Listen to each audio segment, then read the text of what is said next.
Salut à tous les amis, j'espère que vous allez bien. Bienvenue sur la 5e vidéo de ma chaîne YouTube. Je suis ravi de vous retrouver après ces quelques mois d'absence. Cette vidéo elle est assez spéciale puisque c'est le premier hors-série que vous trouverez sur ma chaîne. Alors pour la petite histoire, il faut savoir que normalement cette vidéo n'était pas prévue au programme. Au départ, je devais être en Pennsylvanie aux États-Unis pour une série de compétitions internationales sur piste. 2 semaines d'un voyage sublime qui se préparait, mais comme vous le savez, avec la situation sanitaire mondiale, il était impossible de voyager, encore moins à l'autre bout du monde, et les compétitions ne reprendront pas avant le mois d'août. Deuxième raison pour laquelle j'ai décidé de vous faire cette vidéo, c'est que très souvent, je me rends compte qu'on me pose des questions sur le développement que j'utilise, le braquet que j'utilise en entraînement et en compétition sur piste, et je me suis dit, avec la petite expérience et le petit vécu que j'ai dans le monde du cyclisme sur piste, qu'il serait peut-être intéressant de vous partager quelques tuyaux pour que vous aussi vous puissiez choisir votre braquet optimal.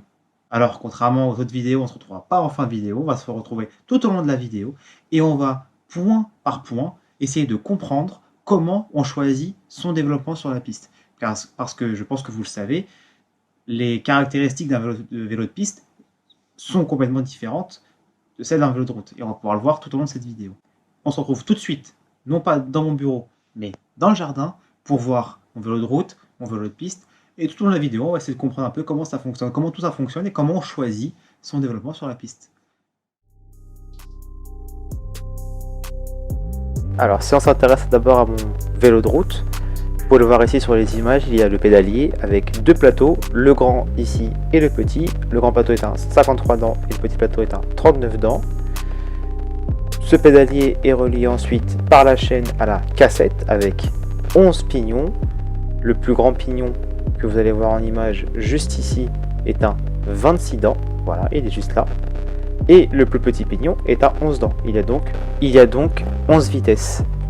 Et pour déplacer la chaîne, que ce soit pour le plateau ou pour les vitesses, vous avez les manettes qui vous permettent de changer de plateau ou de vitesse à tout moment.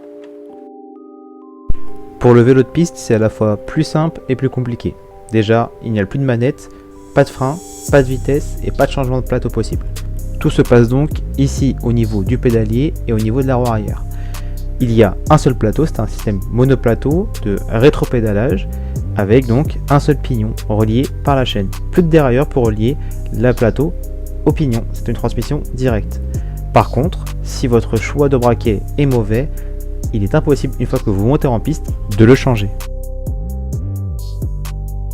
Si le braquet que vous avez choisi est trop important, vous allez pédaler en force et c'est le risque de rester scotché à la moindre relance.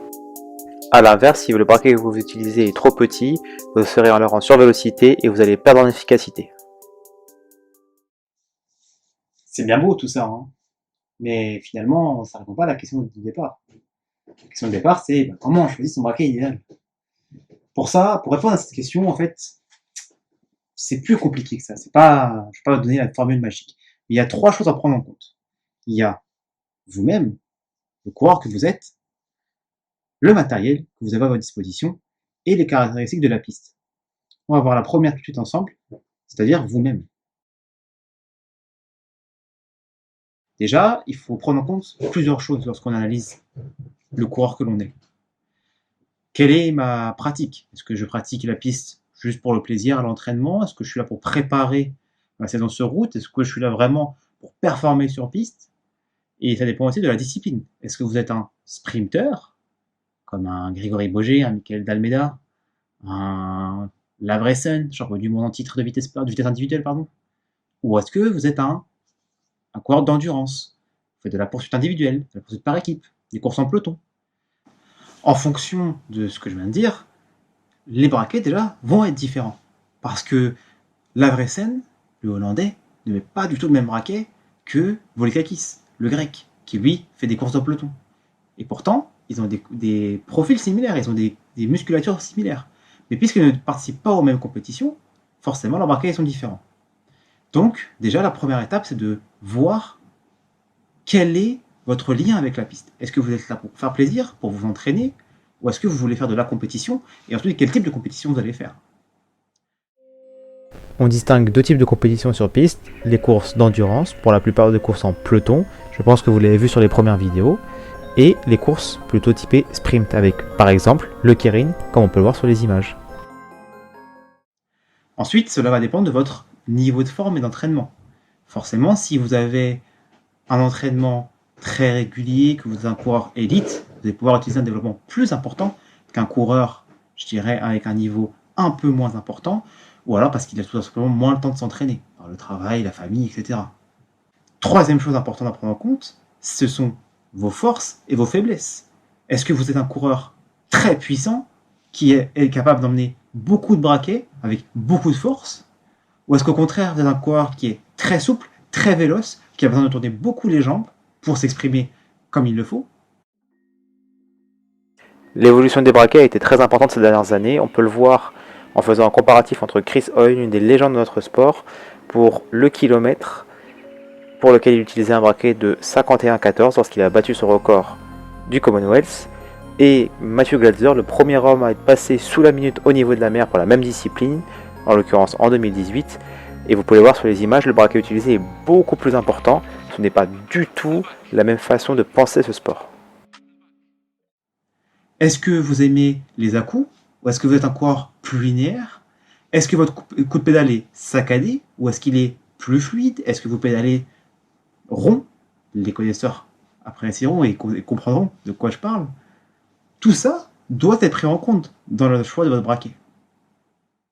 Ici, vous pouvez voir l'un des membres de l'équipe Up Watt Bike, une équipe UCI, une équipe professionnelle sur piste.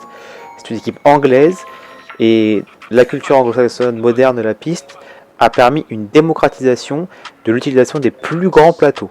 En effet, des études scientifiques ont prouvé qu'utiliser des grands plateaux et des grands pignons permettait d'obtenir une meilleure ligne de chaîne et donc plus d'efficacité lors du coup de pédale. Ensuite, on va voir le matériel. Bien évidemment, si on veut avoir le braquet idéal, il faut avoir beaucoup de plateaux et beaucoup de pignons.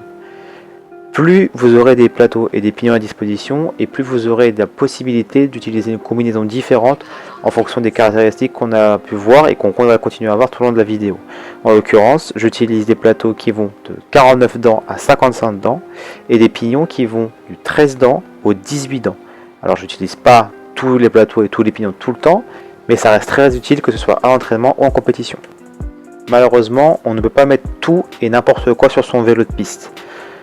La première limite dans l'utilisation des braquets, c'est la géométrie de votre cadre. On peut voir sur les images, sur certains cadres, alors je ne sais pas si le mien en l'occurrence a ce problème-là ou pas, il faudrait que j'essaye, mais sur certains cadres de piste, les haubans sont décidés d'une certaine manière et il n'y a pas la possibilité de mettre de trop grands plateaux, parce que si vous mettez un trop grand plateau, le plateau va finir par frotter sur le hauban. Ça c'est la première limite. Et la deuxième limite, c'est la longueur de chaîne. Si vous avez une chaîne qui est plutôt courte, vous n'aurez pas la possibilité d'utiliser de plus grands plateaux, de plus grands pignons. Et à l'inverse, si vous avez une longue chaîne comme moi, que j'utilise pour des grands développements, ça va être plus difficile d'utiliser des plus petits braquets. Donc il faut faire très attention à ça lorsque vous montez votre vélo de piste. La piste est une discipline très particulière et très technique. Et un peu comme la route finalement, le lieu va jouer un rôle primordial dans le choix de votre développement. On va le voir sur les images qui vont suivre. En fonction des caractéristiques de la piste, le braquet va être complètement différent. Faisons un saut dans le passé et retournons quelques mois en arrière pour le championnat du monde qui a eu lieu à Berlin en Allemagne. Ce vélodrome avait des caractéristiques idéales pour la vitesse et la performance.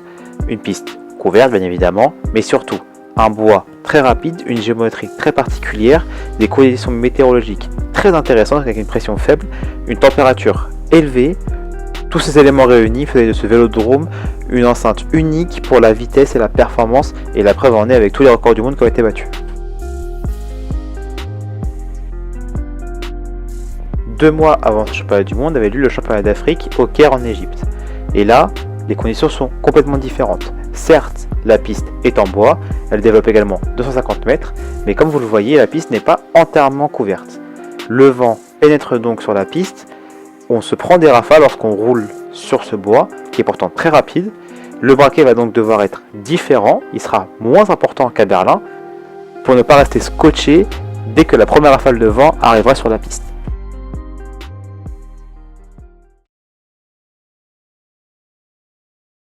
Finalement, j'aurais peut-être 3 conseils à vous donner pour choisir votre braquet idéal sur piste. Le premier, c'est d'expérimenter. C'est de tester, tout simplement. Tester, aller sur une piste, aller sur la route, mettez des développements plus importants, moins importants. Entraînez-vous avec un développement différent à chaque fois pour voir quel est celui qui vous correspond le mieux. Et testez aussi en compétition, si votre but est la compétition. Essayez de voir sur des compétitions qui sont moins importantes, qui ne sont pas vos objectifs. Essayez de voir si vous pédalez plus en force, plus en vélocité. Donc vraiment, le but, c'est d'expérimenter, parce qu'il n'y a pas mieux que l'expérimentation pour se rendre compte sur le terrain du développement qui vous correspond. La deuxième chose, c'est de vous entraîner en conséquence. Tout simplement, si vous voulez utiliser un développement plus important, il va falloir développer plus de force. Il va falloir être plus véloce. Et tout ça, ça se travaille. Il est important de conserver une cadence de pédalage élevée à l'entraînement pour conserver ce coup de pédale qu'on a acquis sur la piste et ainsi faciliter la transition entre le vélo de route et le vélo de piste.